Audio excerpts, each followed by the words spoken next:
नमस्कार दोस्तों, स्वागत है आपका हमारे YouTube चैनल जीके ट्रैकर पे। देखिए फ्रेंड्स, आज के वीडियो में हम बात करेंगे जो हमारी एक सीरीज़ है टॉप जीके एमसीक्यू सीरीज़, जिसमें हम आपके जीके के प्रीवियस ईयर क्वेश्चंस को यहाँ पर एक्स्ट्रा फैक्ट के साथ कवर करते हुए चलते हैं। ये हमारी इस सीरीज़ की 56th क्लास है। अगर आपने इससे पहले की क्लासेस को नहीं देखा है, आप उनको प्लेलिस्ट में जाके देख सकते हैं। इन क्वेश्चंस के माध्यम से आपका कॉन्सेप्ट भी क्लियर हो जाएगा और प्रीवियस ईयर के आपके जो जीके के क्वेश्चन हैं, जो अलग अलग एग्जामों में, चाहे वो केंद्र के हों, अलग अलग राज्यों के एग्जाम हो, वहां पर आपसे पूछे जाते हैं। तो आप इनको प्लेलिस्ट से जाकर देख सकते हैं। तो चलिए दोस्तों, आज की क्लास को शुरू करते हैं। आज का हमारा पहला क्वेश्चन है, संविधान के किस अनुच्छेद के तहत पंचायतों में अनुसूचित जातियों, जनजातियों और महिलाओं के लिए स्थानों के आरक्षण का प्रावधान किया गया है? यानी पंचायतों में आरक्षण कौन सा आर्टिकल है? आर्टिकल 243 डी है। ऑप्शन डी यहां पर सही आंसर हो जाएगा। नेक्स्ट है, अलीनगर की संधि किनके मध्य में हुई थी? देखिए, अलीनगर की जो संधि थी आपके, ये हुई थी सिराजुद्दौला और रॉबर्ट क्लाइव के बीच में। ऑप्शन बी सही आंसर होगा। अलीनगर की संधि आपके 9 फरवरी 1757 में होती है, ठीक है। और जब आगे चल करके 1757 में 23 जून को प्लासी का युद्ध होता है, तो अंग्रेज जो थे, रॉबर्ट क्लाइव जो था, सिराजुद्दौला पर इसी संधि के उल्लंघन का आरोप लगाता है, ठीक है। नेक्स्ट है, किस वायसरॉय ने कोलकाता में फोर्ट विलियम कॉलेज की स्थापना करी थी? तो फोर्ट विलियम कॉलेज आपका कहाँ है? कोलकाता में है और इसकी स्थापना वेलेज़ली करता है। ऑप्शन बी सही आंसर होगा। इस कॉलेज की स्थापना वेलेज़ली के द्वारा सन 1800 ईस्वी में की जाती है, ठीक है। जो अधिकारी होते थे, उनकी ट्रेनिंग के लिए इस कॉलेज को यहाँ पर बनाया गया था। 1916 में लखनऊ में अखिल भारतीय किसान सभा की स्थापना हुई। इसके महासचिव कौन चुने गए थे? तो अखिल भारतीय किसान सभा, इसका गठन होता है 1936 में और यह स्थापना लखनऊ में की जाती है। इस सभा के जो अध्यक्ष चुने जाते हैं वो स्वामी सहजानंद सरस्वती अध्यक्ष चुने जाते हैं। लेकिन आपसे महासचिव पूछा गया है, तो इसके महासचिव NG रंगा चुने जाते हैं। ऑप्शन बी सही आंसर हो जाएगा। नेक्स्ट है, तत्वबोधिनी सभा की स्थापना किसके द्वारा की गई थी? तो तत्वबोधिनी सभा ये बनती है आपके 1839 में और इस सभा के जो संस्थापक थे देवेंद्र नाथ टैगोर थे। ऑप्शन बी सही आंसर होगा। इस सभा का, तत्वबोधिनी सभा का उद्देश्य क्या था? राजा राम मोहन राय के विचारों का प्रसार करना। इसको ध्यान रखना। देवेंद्र नाथ टैगोर को लेकर एक और क्वेश्चन याद करना, हम पढ़ते हैं ब्रह्म समाज के बारे में। ब्रह्म समाज की स्थापना राजा राम मोहन राय करते हैं 1828 में। क्वेश्चन अगर आपसे पूछेगा, ब्रह्म समाज का जो प्रतिज्ञा पत्र था किसने तैयार किया था? वो इन्होंने ही तैयार किया था।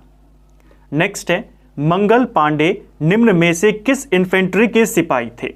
तो मंगल पांडे आपके कौन सी इन्फेंट्री से थे? 34वीं नेटिव इन्फेंट्री। ऑप्शन डी आपका सही आंसर हो जाएगा। बैरकपुर में ये रेजिमेंट तैनात थी, वहां के ये सिपाही थे पश्चिम बंगाल के और सबसे पहले यहीं से जो 1857 की क्रांति थी उसकी शुरुआत मानी जाती है। हालांकि जो ऑफिशियल तौर पे शुरू हुआ था वो मेरठ से होती है 10 मई 1857 से, लेकिन जो इनिशियल पॉइंट माना जाता है वो इसी बैरकपुर को माना जाता है, जहां पर सैनिकों ने जो कारतूस थे उनको काटने से मना कर दिया था। 8 अप्रैल को इनको फांसी की सजा दे दी गई थी। 29 मार्च को ये मना करते हैं 57 में और 8 अप्रैल को इनको फांसी की सजा दे दी जाती है। नेक्स्ट है हमारा, सर्वप्रथम किसने रैयतवाड़ी बंदोबस्त व्यवस्था को लागू किया था? तो देखिए, रैयतवाड़ी व्यवस्था की बात करें, इसको लागू करते हैं थॉमस मनरो। ऑप्शन ए सही आंसर होगा। ब्रिटिश भारत में सबसे ज्यादा क्षेत्र पे अगर आपसे पूछेगा कौन सी भूमि व्यवस्था लागू थी, तो वो थी थॉमस मुनरो की रैयतवाड़ी बंदोबस्त। इसको ध्यान रखना है, ठीक है। ये लगभग 51% क्षेत्र पे लागू थी। बाकी जो दूसरी व्यवस्था थी, महलवाड़ी व्यवस्था हॉल्ट मैकेंजी की, वो लगभग आपके 30% क्षेत्र पे थी और जो कॉर्नवालिस का स्थायी बंदोबस्त था वो लगभग 19% क्षेत्र पे था। औरंगजेब ने किस राजपूत राजा को शिवाजी से युद्ध के लिए भेजा था? तो औरंगजेब के द्वारा शिवाजी को पकड़ने के लिए, शिवाजी से युद्ध करने के लिए जो जयसिंह थे इनको भेजा गया था और इन्हीं जयसिंह के साथ बाद में 1665 में पुरंदर की संधि की जाती है। क्वेश्चन आता भी है कि पुरंदर की संधि किस किस के बीच में हुई थी, तो शिवाजी और जयसिंह के बीच में 1665 में हुई थी। नेक्स्ट है हमारा दंडकारण्य पठार का विस्तार किस राज्य में नहीं है।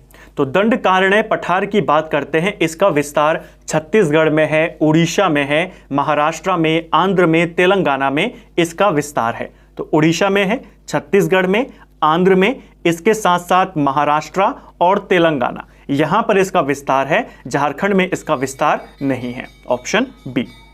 इंदिरा गांधी नहर को किन दो नदियों से जल प्राप्त होता है। तो इंदिरा गांधी नहर इसे जल प्राप्त होता है सतलज और ब्यास नदी से। ज्यादातर इसको सतलज नदी से जल प्राप्त होता है, लेकिन क्वेश्चन आता है कि जो इंदिरा गांधी नहर है आती कहां से है, हरिके बैराज से ये निकलती है और यह आपके दो नदियों के संगम पर है, सतलज और ब्यास। तो ब्यास को भी याद करना, क्योंकि सतलज तो कॉमन है, ज्यादातर आपको यही देखने को मिलता है, लेकिन अब एग्जामिनर दो दो नदियां पूछने लगा है। तो सतलज और ब्यास दोनों से इसको जल प्राप्त होता है।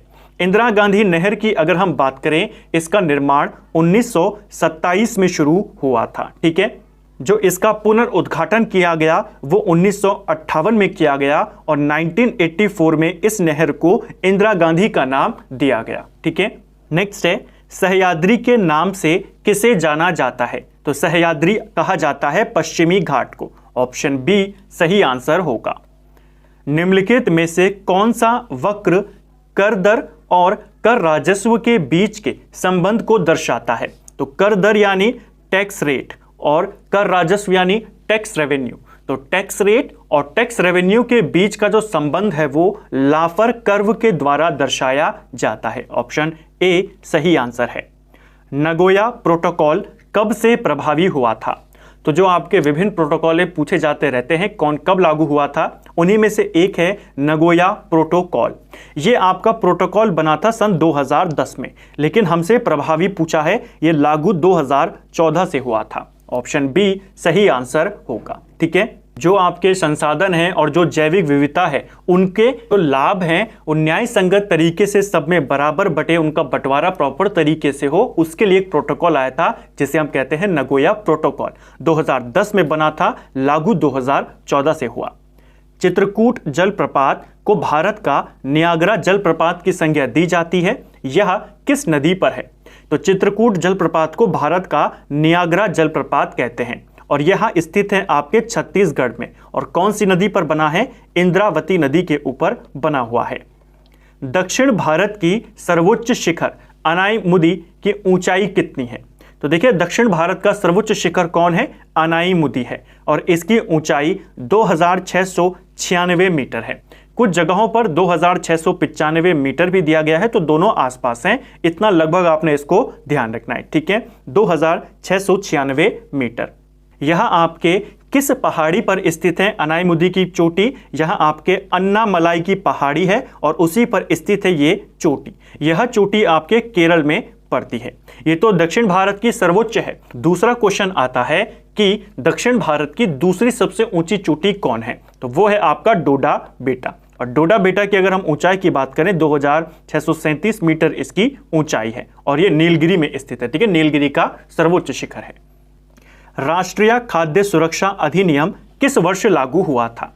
तो राष्ट्रीय खाद्य सुरक्षा अधिनियम यह लागू हुआ था 2013 से। Option C. आर्थिक समीक्षा वित्त मंत्रालय के किस विभाग के द्वारा जारी किया जाता है। तो आर्थिक समीक्षा कौन जारी करता है, वित्त मंत्रालय का जो आर्थिक कार्य विभाग है यह जारी करता है। ऑप्शन सी सही आंसर है।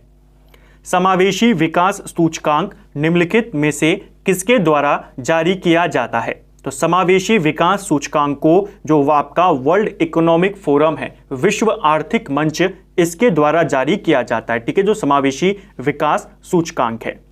भारतीय संविधान के किस अनुच्छेद के अनुसार विधानसभा का गठन होता है।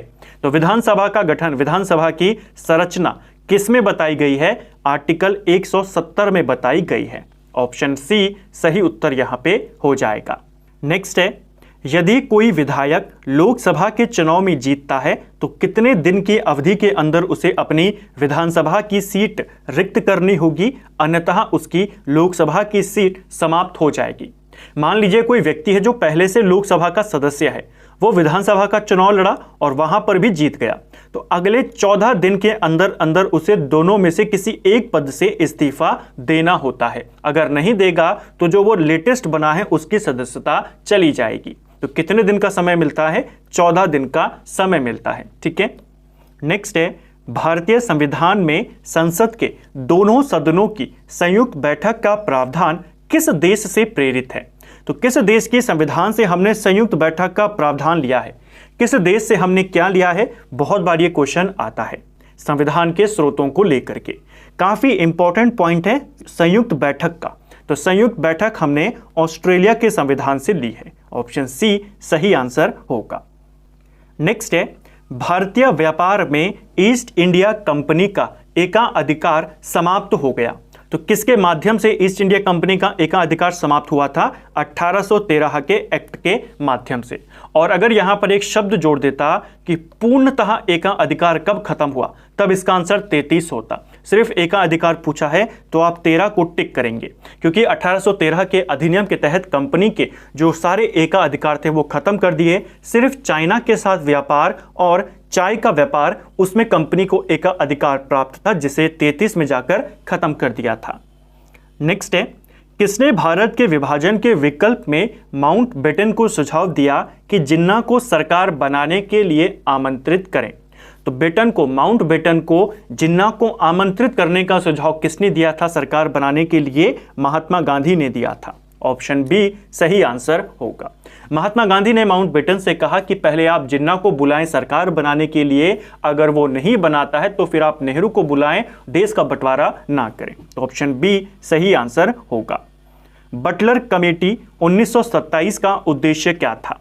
तो बटलर कमेटी बनती है 1927 में और इस कमेटी का उद्देश्य था भारत सरकार और देशी राज्यों के मध्य संबंधों को सुधारना। ऑप्शन डी सही आंसर होगा।